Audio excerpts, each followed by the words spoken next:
মাথায় রাখতে হবে গরিব টরিব এগুলো কিছু না ভাইয়া, unless you have some accidental thing যেটাতে তোমার কোনো কন্ট্রোল ছিল না, সেটা সেটা হলে আসলে কিছু করার নাই, সেটার জন্য অপেক্ষা, ধৈর্য বা সেখান থেকেও আসতে হবে। সেখানেও অনেক কিছু আছে, কিন্তু আমি বলবো আমাদের মধ্যে গরিব হচ্ছে এই জায়গায়, আমরা গরিব এই জায়গাটাতে। বিল গেটস এর কথাই তো আছে যে তুমি গরিব ঘরে জন্মগ্রহণ করছো, এটা তোমার ফল না, তুমি গরিবে মানা করতেছো। আরে সুন্দর পিচাই এরা দেখতে ভাই, তোরা সুন্দর পিচাই গুগলের সিইও, নাম শুনছো? ও কোন ঘরের ছেলে ছিল? মুকেশ আম্বানির মতো ছিল, ধীরু আম্বানির ঘরে জন্মগ্রহণ করছে, সবচেয়ে হাইয়েস্ট স্যালারি পায় এখন, সিলিকন ভ্যালিতে যার বাড়ি, গুগলের সিইও, একটা ব্রাউন তাও আবার। ও কোন ঘরে জন্মগ্রহণ করছিল? আজকে দেখো, যারা গরিবের কথা বলতেছো আজকে যাই একটু দেখো লাইফস্টাইলটা, যে সুন্দর পিচের লাইফস্টাইলটা কি। এক রুমের বাসায় থাকতো আর এক রুম ভাড়া দিত। এর থেকে কি ভালো অবস্থায় তোমরা আসো না?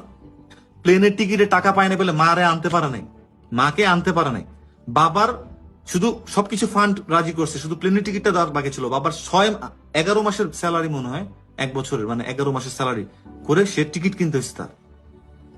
শক্তিশালী হয় এখান থেকে, ইনশাল্লাহ পারবা, প্রত্যেকে পারবা। কিডনি কাজ করে না, লিভার কাজ করে না, চোখ দিয়ে দেখো না, তো সমস্যা কি, প্রবলেমটা কি? এখনো যদি দুইটা হাতে শক্তি থাকে, এখনো যদি শক্তি থাকে, এখনই পারবা তোমরা তোমাদের লাইফটাকে ডানে বামে নিতে।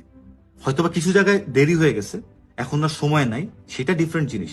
কিন্তু গরিব বলে জেনারেলাইজ করার কিছু নাই। গরিব তো আমরা থাকি বলে, থাকতে চাই বলে থাকি গরিব। গরিব তো কিছু হওয়ার কথা না।